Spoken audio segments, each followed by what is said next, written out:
Մատորա։ Մատորա։ Եսիմ։ Այսինքն եսիմը ո՞րն է հայ։ Ին եմ։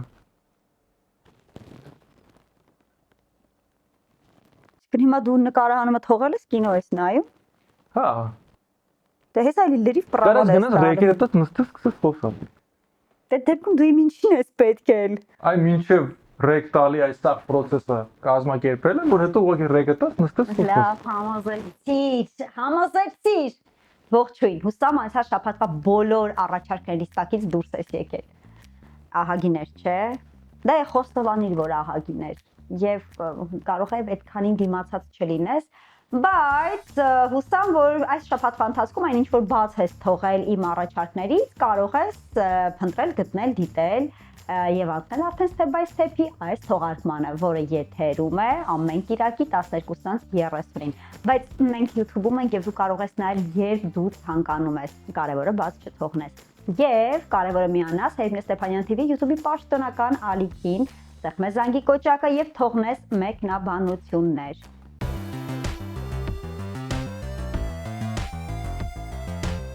Քանի որ սիրո տոները ամբողջովին ավարտվել են, դե որտեվ մարդիկ կան, չէ, որ իրենց համար սերը միայն այդ փետրվարի 14-ի կողմերին է լինում։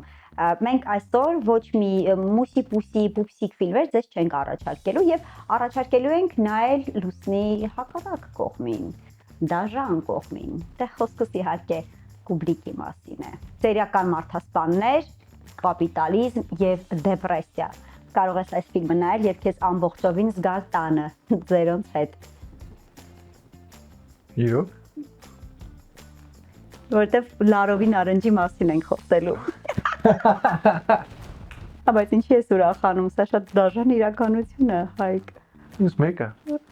Ես մոռացել եմ որ քեզ մեկը, ինձ մեկ չի, որովհետեւ շատ հետաքրքիր, իսկապես շատ հետաքրքիր ֆիլմի մասին ենք խոսելու, բայց մինչ Կուբրիկին անդրադառնալը ես հիմա կառաջարկեմ թե ինչ կարող ես դիտել այսօր կինոթատրոններում։ Իսկ կինոթատրոններում մենք տեսնում ենք, որ մեկը մյուսի հետևից հայկական ֆիլմեր են բարձրանում էկրան, այնպես որ կարող եք պոպկորնի մեծ չափաբաժին առնել, որ համել լավ զբաղվելու բան ունենաք կինոթատրոնում եւ դիտել հայկական ֆիլմեր, նաեւ կինոթատրոնում։ Դու Full House նայում էիր։ Չէ։ Ինչի՞ ենթադրեցիր։ Չէ, դե որտեղ բոլորը նայում էին, հիմա քեզ էլ եմ հարցնում, նայում էիր Full House sitcom-ը, թե չէ։ Չէ, նույնիսկ ցանկությունը չէ։ Ինչի՞։ Հետաքրքիր չի։ Բայց 2000 թվականին կայր, չէ։ Հա։ 2010-ին էլ։ Հա, ամուսին հիմա էլ կամ 26-ին էլ։ Եթե օրինակ դուք ողջ եք եղել 2000-ականներին, ուրեմն անպայման դիտել եք Կորուսյալները։ Եթե ողջ եք եղել 2010-ին, ապա անպայման դիտել եք Full House-ը։ Եվ եթե ձեր բախտը բերել է եւ դուք հիմա էլ եք ողջ, ապա դուք կարող եք կինոթատրոնում տեսնել մի ֆիլմ, որը այս երկուսի միախառնումն է, միքսը։ Full House վայրեջ գեղարվեստական ֆիլմը արդեն Հայաստանի բոլոր կինոթատրոնների էկրաններին է։ Iconic sitcom-ի դերասանական կազմը եւ ստեղծագործական թիմը վերամիավորվել է եւ ստեղծել է նոր գեղարվեստական ֆիլմ։ Գրեթե 1 տասնամյակ դադարից հետո սիրված կերպարներին նորից միավորում է ամբողջ պատմության մեղավորը՝ Սերգեյը, որի թեթև ձեռքով Full House-ի բնակիչները հայտնվել էին նույն հարկի տակ։ Տարբեր պատճառներով Դուբայի մեկնող հերոսները նստում են նույն ինքնաթիռն ու ժամանում Սերգեյի կղզում։ Բոլոր Full House-իները ավելի հասուն են կյանքի տարբեր փուլերում։ Տամարան ու Մուշեղը բազմազավակ ընտանիք են։ Արսենն ու Լիկան հաջողակ ու օրինակելի զույգ։ Նորից նույն տարածքում հայտնվելով նրանք ընկնում են նոստալգիայի գիրկը ու նոր արկածների մեջ։ Կղզում գտնվող առանձնատունը գաղտնիքներ ու վտանգներ ունի, որոնց շնորհիվ մեր հերոսները հայտնվում են անսպասելի իրավիճակներում ու դրանցից դուրս գալիս իրենց բնորոշ հումորով։ Գաղտնիք չէ, որ Full House sitcom-ը ունի երկրպագուների մեծ բանակ, եւ այս բանակը սպասում էր, թե վերջապես երբ է տեսնելու sitcom-ի շարունակությունը կամ էլ գեղարվեստական ֆիլմը։ Դերասաններն ասում են, որ իրենք էլ էին անհամբեր, որովհետև թե կարոտել էին մեկը մյուսին եւ թե ստեղծագործական process-ին հենց Full House-ի շրջանակներում։ Ֆիլմը պահպանել է մեծ հարազատ sitcom-ի ողջ կազմը։ Ռեժիսորը Կարեն Ամյանն է։ Սցենարի հեղինակները Գարիկ Սեփխանյանն ու Գրիգոր Դանիելյանը։ Դե իսկ դերասանական կազմում են Գրիգոր Դանիելյանը, Մարջան Ավետիսյանը, Անիկ Երանյանը, Գոռ Հակոբյանը, Արփիկ Գաբրելյանը, Միրանց Արուկյանը, Արմեն Պետրոսյանը եւ այլ դերասաններ։ Հիշեցնեմ, որ Full House վայրեջ ֆիլմը կարող եք դիտել Հայաստանի գրեթե բոլոր կինոթատրոններում եւ այս պահին դեռևս շարունակվում են ֆիլմի պրեմիերաները աշխարհի տարբեր քաղաքներում, որտեղ շատ հայեր կան։ Իդեպ կարող եք ֆիլմի տոմսերը ձեռք բերել ticketsystem.am կայքից կամ ներբեռնեք Ticket System-ի հավելվածը, որը նախատեսված է եւ iOS եւ Android համակարգերի համար։ Ընդամենը մի քանի կլիկ եւ դուք կունենաք ձեր տոմսերը հեռախոսի մեջ։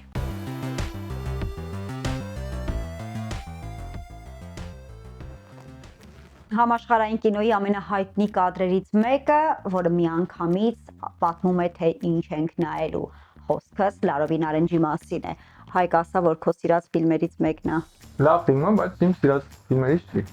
Չես ուզում նայեն։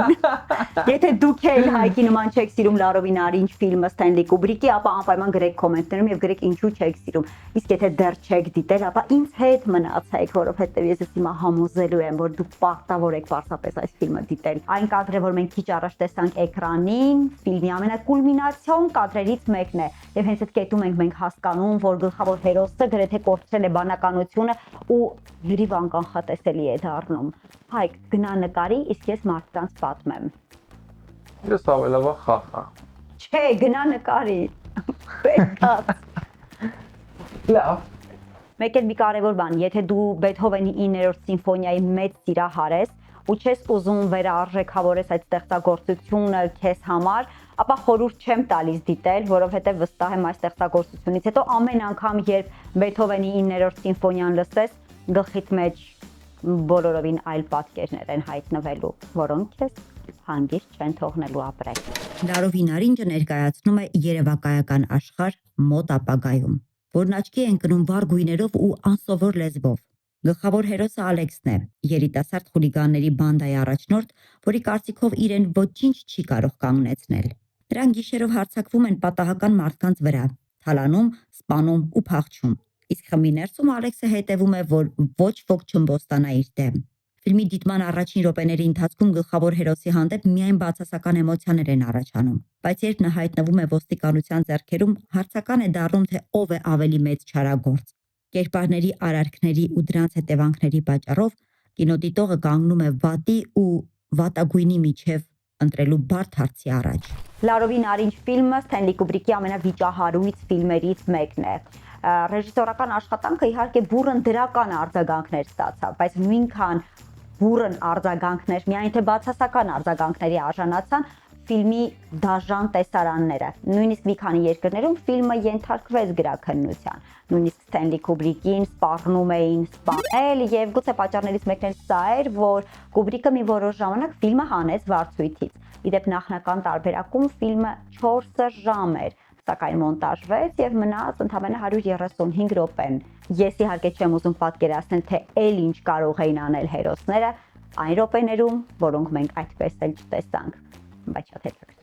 Համանուն գրքի մոտիվներով ստեղծված ֆիլմը փոխաբերություն է կառավարությունների կողմից հասարակությունը մանիպուլացնելու փորձերի մասին։ Ֆիլմի կենտրոնում մի շարք ծանր հարցեր են։ Արդյոք հանցագործներին ուղղելու համար նախատեսված հիմնարկությունները բարի գործով են զբաղված։ Առհասարակ հնարավոր է բարություն սովորեցնել ու չչարաշահել ուրիշի բարությունը։ Երբ պատկան մարմինները դատապարտված մարդկանց օգտագործում են իրենց էքսպերիմենտների համար, արդյոք նրանց մեթոդների զոհը չի կարող դառնալ ցանկացած մեկը։ Ես պետք է նշեմ, որ Լարովի նարինջը համաշխարհային կինոյում շատ կարևոր եւ նորարար դեր ունի։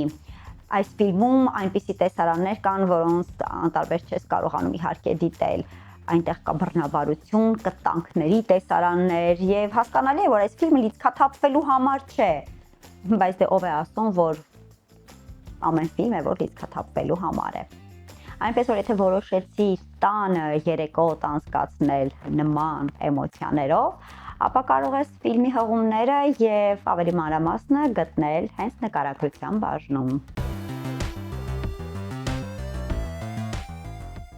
Կինոյի պատմության մեջ մեկ անգամ չէ, որ դերասանները իրենք ֆինանսավորել են կամ մեծացրել են ֆիլմի բյուջեն իրենց դրամապանակի հաշվին։ Ինչու՞, որովհետև նրանք կամ շատ հավանել են սցենարը, կամ հավատացել են ֆիլմի հաջողությանը։ Հարվի Քայթելը Միսթեր Ուայթի դերը խաղալուց բացի ֆինանսապես օգնել է Քվենտին Տարանտինոին դեբյուտային ֆիլմի կատաղի շների նկարահանմանը։ Ֆիլմի դեպքերը կատարվում են քիչ լոկացիաներում ու քիչ հերոսներով, ինչի հաշվի սյուժեն դառնում է ավելի կարևոր, քան տպավորիչ վիզուալները։ Քայթելը նույնիսկ սեփական պահարանից բերել է իր կոստյումը եւ Mr. White-ի կերպարում հագել իր անձնական կոստյումը, ինչը իհարկե չի կարող զարմացնել հայ արտիստներին։ Ոչ ավել ոչ պակաս Թոմ Հենքսը անձամբ ֆինանսավորել է նաև Forrest Gump ֆիլմից մի քանի տեսարան։ Նա ի սկզբանե չէր հավատում ֆիլմի հաջողությանը եւ ֆինանսավորել է մի պայմանով, որ պարզապես տոկոս կվերցնի ֆիլմից, բայց արի ու տես, որ այդ տոկոսը կազմեց ոչ ավել ոչ պակաս 60 միլիոն ամերիկյան դոլար։ Բայց քեզ չի թվում, որ այդ կարա լինի ուժացրած։ Ինչ ես հավատում, ինչ ես մարդկանց ասում։ Հայկ, это не ложь, это романтика։ Բայց միշտ չէ, որ դերասանի ներդրումն իրեն եկամուտ է բերել։ Օրինակ Ջոն Տրավոլտայի ներդրումը Ճակատամարտի վայրը Երկիր ֆիլմում կամ Թոմի Վայգոյի ներդրումը 2003 թվականի հեղինակային Սենյակը ֆիլմում մեղմ ասած չեն արդարացրել իրենց սպասելիքները։ Ֆիլմերի հղումները, որոնց մասին քիչ առաջ խոսեցի, կարող եք գտնել նկարագրության բաժնում եւ չմոռանաք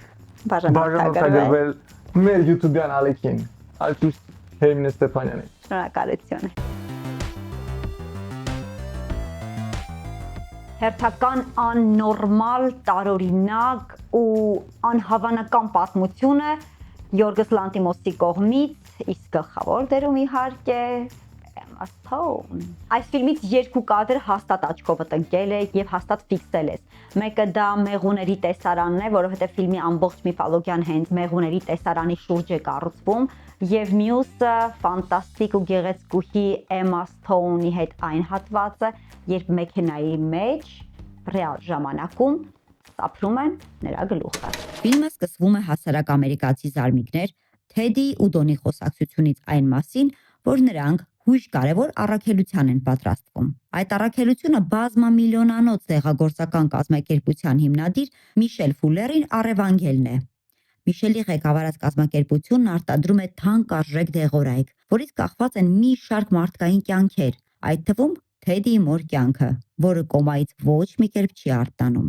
Երբ Միշելը հայտնվում է նրանց տանը, արտանում է սափրած գլխով ու տարօրինակ հագուստով։ Թեդին հայտնում է, որ վստահ է, Միշելը այլմոլորակային է, ուղարկված երկիր մոլորակ, ոչնչացնելու մեղուներին եւ հետեւաբար մարդկությունը։ Միշելը ջանքեր է գործադրում բանակցելու, բայց շուտով հասկանում է, որ որևէ ակնհայտ ստրատեգիա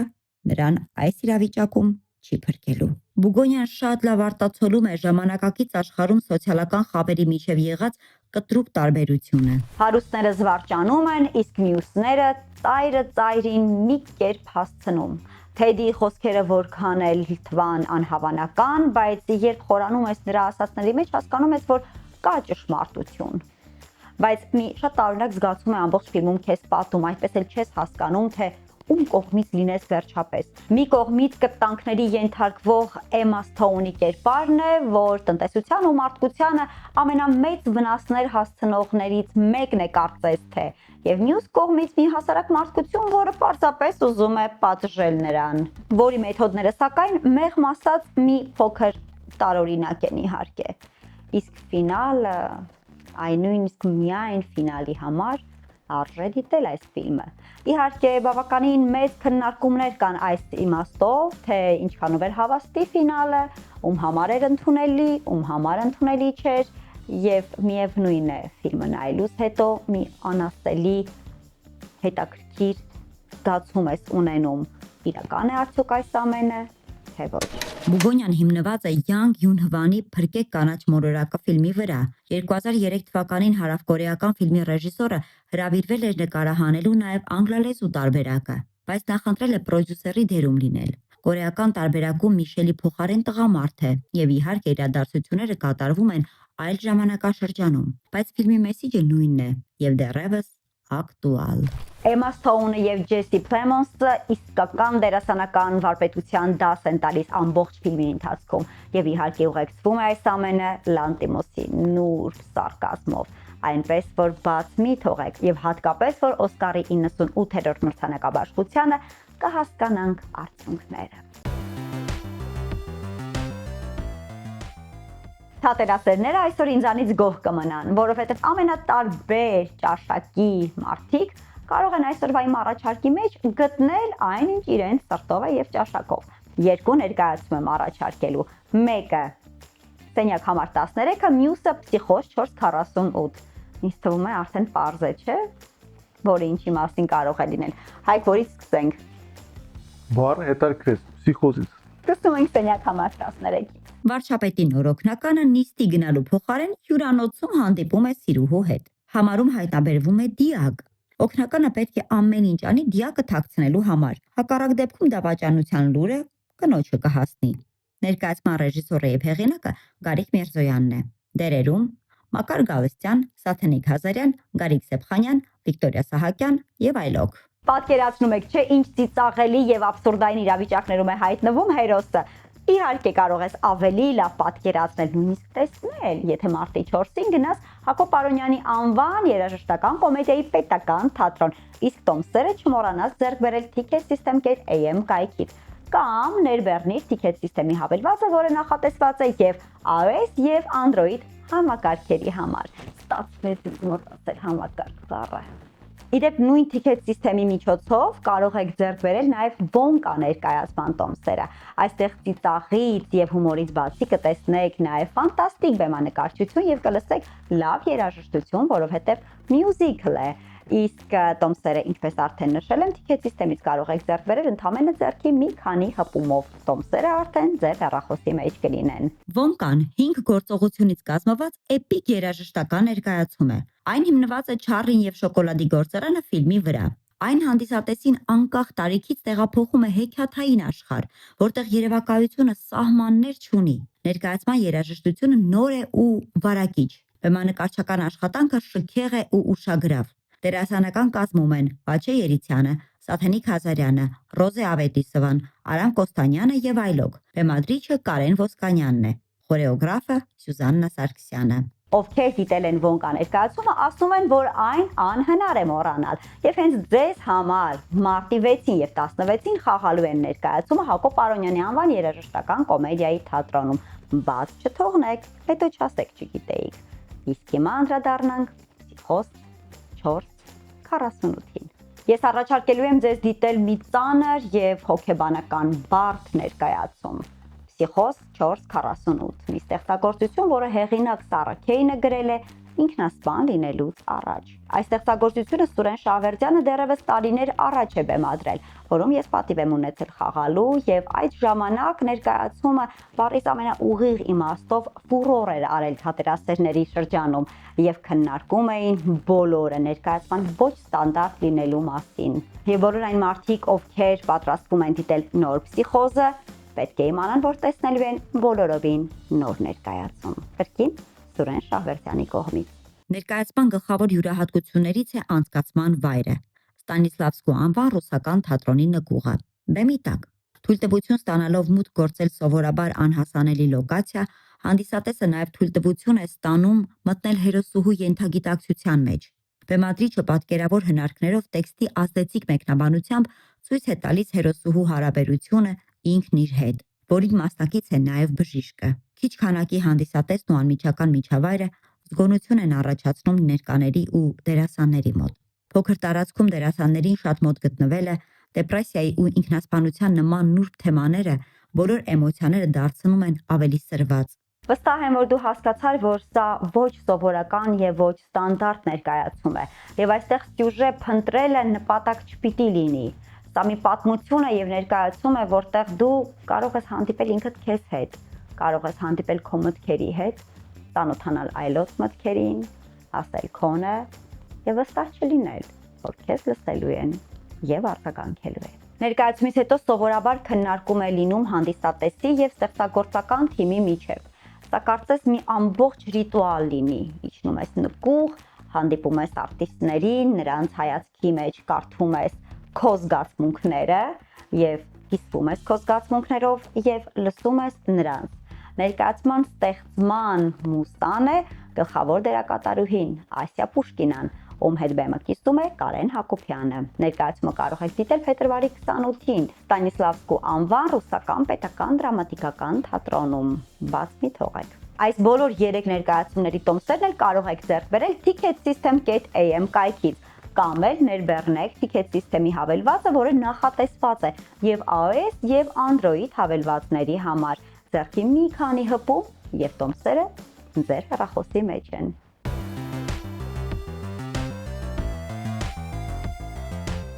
Մենք այսօր խոսելու ենք արվեստի մի շատ հետաքրքիր ճյուղի մասին։ Խոսքս գեղարվեստական տպագրության մասին է, ինչի մասին վերջին շրջանում, հատկապես վերջին մի 5 տարում ավելի հաճախ ենք լսում, հատկապես մենք հայերս։ Արդեն մի քանի տարի է, որ գեղարվեստական տպագրության բիենալեն Երևանի արվեստային կյանքի ամենակարևոր իրադարձություններից է։ Այժմ ընթանում է հոբելյանական 5-րդ միջոցառումը։ Ցուցադրվում են մի քանի տասնյակ երկրներից ժամանած մոտ 300 արտիստների շուրջ 500 աշխատանքներ։ Միջոցառումների շարքը սկսվել է 2025-ի սեպտեմբերին։ Նախատեսվում էր, որ այն պիտի տարվա վերջ եզրափակվեր, բայց այցելուների խնդրանքով երկարաձգվել է մինչ մարտ։ Բիենալեի շրջանակներում անցկացվել են աշխատարաններ միջազգային մասնագետների կողմից, դասախոսություններ, տպագրության նրբությունների մասին եւ իհարկե մրցանակաբաշխություն։ Այս տարվա Grand Prix-ին արժանացել է ֆրանսիացի արտիստ Անայիս Շարասը։ Ցուցահանդեսի նմուշների մեջ կարելի է տեսնել մինիմալիստական,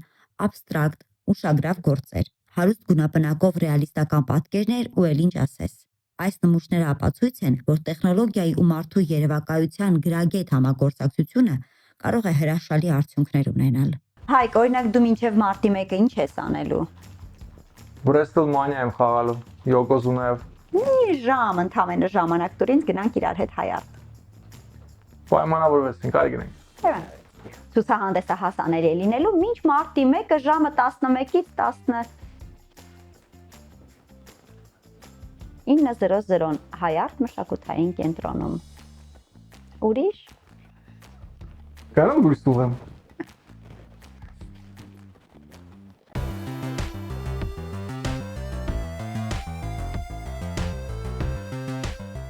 Իսկ այս անգամ ոչ թե ես ձեզ գիրք խորհուրդ կտամ, այլ դուք ինձ խորհուրդ կտաք եւ կգրեք մեկնաբանությունների դաշտում, թե ինչ խորհուրդ կտաք ընթերցել։ Այսօրվա համար պատրաստել էինք այսքանը, աշխատանքային շաբաթը առջևում է, բայց ես հուսամ կարողացա այնպես ծրագրել, որ նաև ունենաք հրաշալի եւ բովանդակալից ժամանց։